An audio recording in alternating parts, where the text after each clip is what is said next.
What do you do? If you're like most people, that's probably the very first question you ask when you meet them at a networking event. But my guest, Patti Farmer, says that's really not a great way to start a conversation. And so today she shares her 3 questions and a quick technique on how you can open up a conversation and get the best results at every networking event. Curious? Then you'll need to listen to the show. Okay, here we go. Welcome to More Than a Few Words, a marketing conversation for business owners. MTFW is part of the digital toolbox from Roundpeg, and this is your host, Lorraine Ball. And today we are really in for a treat. My guest, Patti Farmer, is an award-winning marketing and media strategist. She's an international speaker, a podcast host, a marketing publisher, an event producer. She also is very busy helping entrepreneurs and speakers attract and convert their ideal clients so they can make a big impact in the world and bigger deposits in their bank account. Patti, I don't know how you get it all done, but I am really excited that you could carve out some time to be with us today. Thank you so much. I'm excited to be here. I love talking about this. This is my favorite topic. Well, Patti, there are so many things that you could talk about, but one of the topics that you had suggested is something that as you said, you're passionate about, and I am intrigued. It's this idea of ditching the pitch. How do you ditch the pitch? Why should you ditch the pitch? Absolutely. We all know that, when you get out there and how many people, and now while we're all doing it virtually and stuff, really honestly, we don't want to hear pitch after pitch after pitch. So you've got to ditch the pitch. And the number one thing is you need to stop asking the dreaded question. You need to ditch that for sure. There's much better questions you can ask. Okay, I am intrigued because after years and years of networking and teaching networking classes, I've taught a lot of people to follow up hi, I'm Lorraine, you're Patti. So tell me, Patti, what do you do? What should I be asking people instead? So what you should be asking people instead of what do you do is who do you serve? It's a better question for this reason, because it takes the spotlight off of them, which really what happens is when you ask somebody what they do, they kind of go into sales right there. But when you ask somebody who do they serve, now the focus is really on, who their market is and who they serve. And this is a way for you to be able to listen and think, oh, wow, I serve them too. And that changes the conversation right there. Oh, that is a fabulous question because you're absolutely right. One of the things I always encourage people to do when they go to a networking event is not to look for customers, but to look for those great potential partners. And this question really begins to uncover who those great potential partners might be. Absolutely. And the second question really gets it even more. I like to say I have 3 questions and a technique, and I can do all of it in 5 minutes and know exactly what I need to do when I say goodbye to them in order to follow up and know whether or not, where I need to spend more time. And it just changes the whole dynamic. So 3 questions and a technique, 5 minutes, you can do that. Simple. Okay, so we have question number 1, which is who do you serve? What's question number 2? So the second question goes like this. So Lorraine, I know lots of people. If I was going to tell them about you, what would you like me to tell them?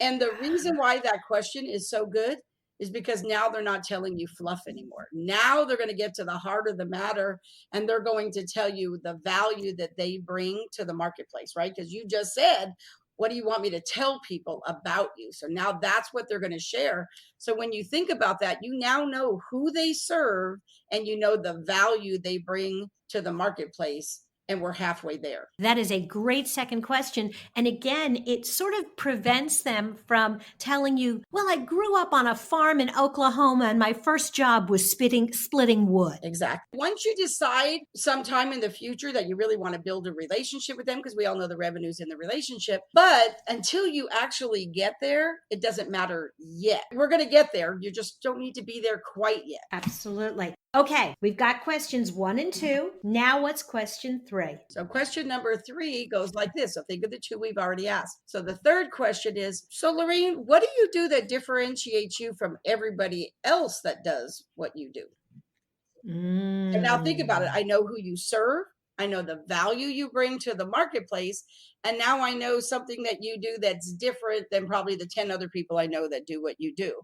So those 3 questions really help me to change the whole dynamic right now and helps me to know what is the next step for me. That's fabulous. And I think one of the other things that people often forget is that most people come into networking conversations and they don't have a rule book. And so they will copy what you do. So if you've asked me, who do I serve and what do I want you to say about me and what makes me different, there is a better than average chance that that person that I'm going to now turn around and ask you similar questions. And it's going to give you a chance to tell your story. Now, I always like to tell people all the time that before you start doing this, make sure you know the answers yourself because they're not used to people asking those. And a lot of times, what will happen is people will look at you and they'll be like, oh, well, you go first, right? Because they don't know what to say and they're looking for an example. And I'll tell you right now is the last question, what do you do that's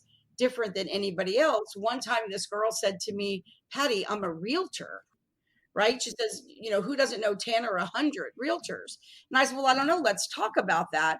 And she shared with me a story about how before she became a realtor, she worked for a builder. And when she worked for that builder, she was in the negotiation department. Now, I don't know about you, but if I was going to buy a house, having a realtor who knew everything that they would negotiate on is definitely a differentiator, right? Absolutely. That is a value and a skill that I'm going to put a lot of priority on. So it's really important. So you should know, what do you do differently? And I got to tell you, people have thrown all kinds of things at me to say, well, what about this? And what about that? And you can always find something somebody does a little bit differently, because the bottom line is I'm in the marketing world and goodness, there's a lot of people that do marketing.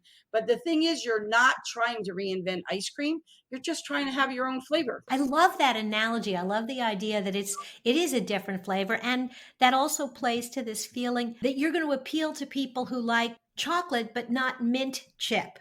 And that's okay, because there's a lot of people out there that really like just that niche. And if you get really good in that space, it doesn't matter about everybody else. Absolutely. And so that is really important. And so then what happens here, so think about every time you go to a networking thing, like you said earlier, and everybody's out there, what do you do? What do you do? And taking home all this stack of business cards, right? And then they're thinking, okay, now what do I do? So now they spam everybody, or they just get on and connect with them everywhere. So here's my signature technique. I actually say this in literally every single speech I give, which is this. So we're at this event. I'm having this conversation with you. I asked you those questions. You asked me.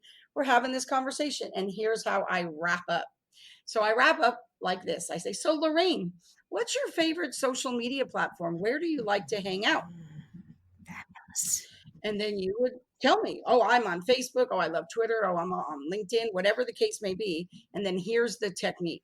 So we are on radio right now, so you can't see me, but picture your own business card in your mind right now.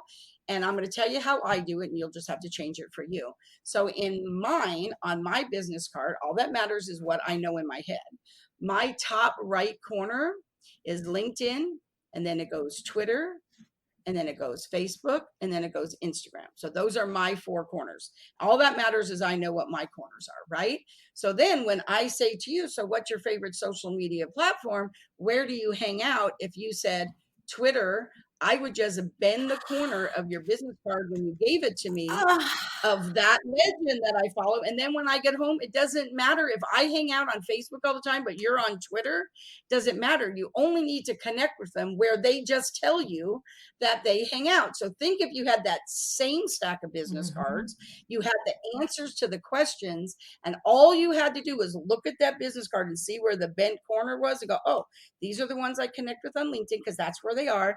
These are the ones I connect with on Twitter, and you knew exactly what your follow-up needs to That's be. brilliant. God, Patti, that is just brilliant.